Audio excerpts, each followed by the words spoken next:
Welcome to Channel AMEC, your insight to the Australian visa system.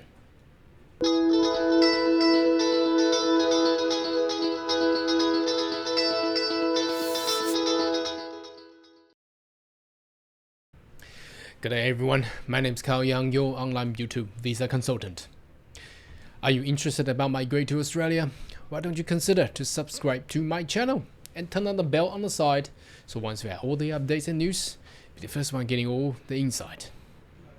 Now, today's video, I would like to discuss, this topic that you have just clicked the thumbnail in, whether or not purely meeting the criteria and the standard requirement will actually suffice you to actually get visas. Well, especially we're talking about the skill migration visas, that's subclass 189, 190, 491, well, 188 or 858 global talent, whichever.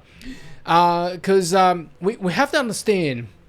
We have to understand one thing, that the system that the Australian visa is actually under is an invitation-based system, which I have consistently, promoting and telling everybody on this channel. What does it mean? It means that you throwing an expression of interest, well, provided you have all the document, which I have done it, describe and explain in the previous video, and you're invited to actually lodge and submit a particular type of visa. Well, that's a different category of skill migration visas. So because it's invitation based, that the talent pool that we talked about is generically for people to actually jump in there, all the talent jump in there and competing each other. So whether or not meeting just the minimum criteria will actually get you migrations, well, my suggestion is no. So if we go into, obviously we know that the point test system is going to be, they're going to update it or change it in the coming month. But let's have a look what the current system and the points table is at the moment. So obviously there is categories of different talents. Now 190 is almost the same. It's just adding another state nomination, but there's an age. Obviously, there's not much you can do about the age. How old you are, whatever the age you are, I don't think you can change and alter that. But the only thing is English tests. The higher your English proficiency is, the higher mark you get, and also the work experiences and your qualifications. So it's generally that's the most stuff that you can actually get.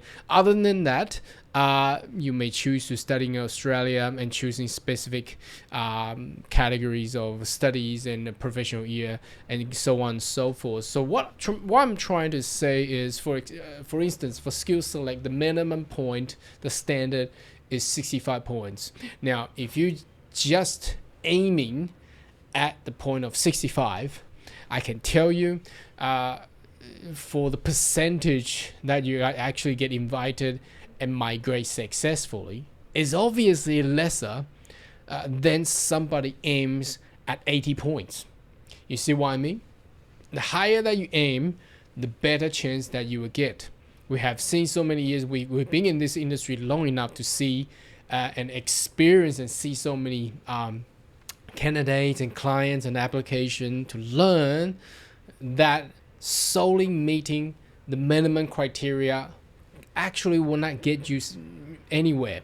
So I'm here to provide this video to actually suggest to you and advise that you should aim higher. It's the same thing when you're going through EOR, expression of interest for global talent, or perhaps a business innovation, the big program which is currently still closed.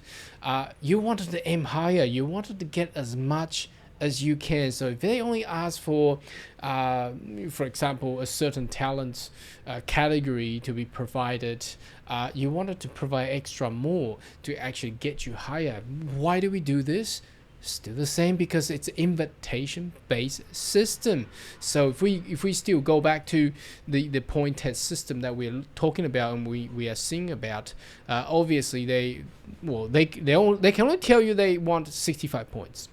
But aiming at the minimum, can you imagine how many people is aiming at the minimum? And obviously you compete towards each other. But if you have higher points, let me tell you, if you just got 65 and somebody comes in and their point is at 70 or 75, guess what the system will do? The system will actually prefer and pick and send out the invitation for that person with 70 points or 75 points. And if there's someone else coming in with 80 points or 85 points, guess what the system will do? They will send the invitation to the person with 80 points or 85 points. So it's designed to send invitation to a preferred higher point candidate.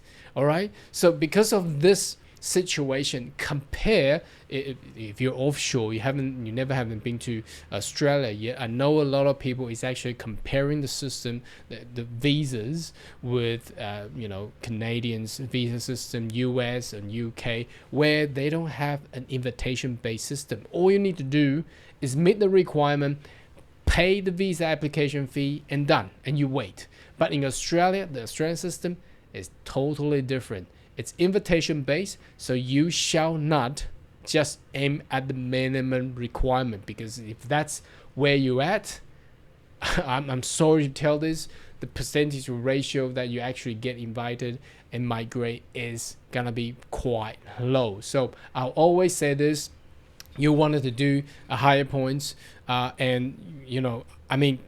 at this point in time, because the point test system hasn't really been updated yet, so we cannot provide any further information. But at this point in time, with the current system, I've over my 2 years in my channel, I've suggested people to choose English language skill, because that can be quickly achieved and that can be quickly improved as long as you're putting effort in there. And you see, if next month you can get IELTS 7 with proficient English, you get that straight away 10 points, or you can get a superior English, you get that straight away 20 points. And you may want to choose not to just IELTS, but there's PTE as well. There's all sorts of different language tests available that can meet the requirements. So doing that, so you get higher points, obviously you got higher chance to get invited. And there's another thing, you notice that there's a state nomination as well. So don't just stick with 1A9,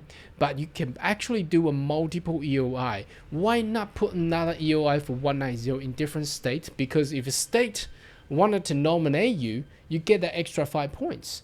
And don't just stay with that, you also wanted to put 491 visa application EOI there as well, because 491 gets you an extra 15 points. Now, I know that many people will say, but 491 doesn't give you a permanent residency Australia. I still preferred 190 or 189. Well, for sure. But again, if you understand that your point is lower and you're only barely meeting the minimum requirement, that should be something that you should consider as well, not just following what other people is trying to do.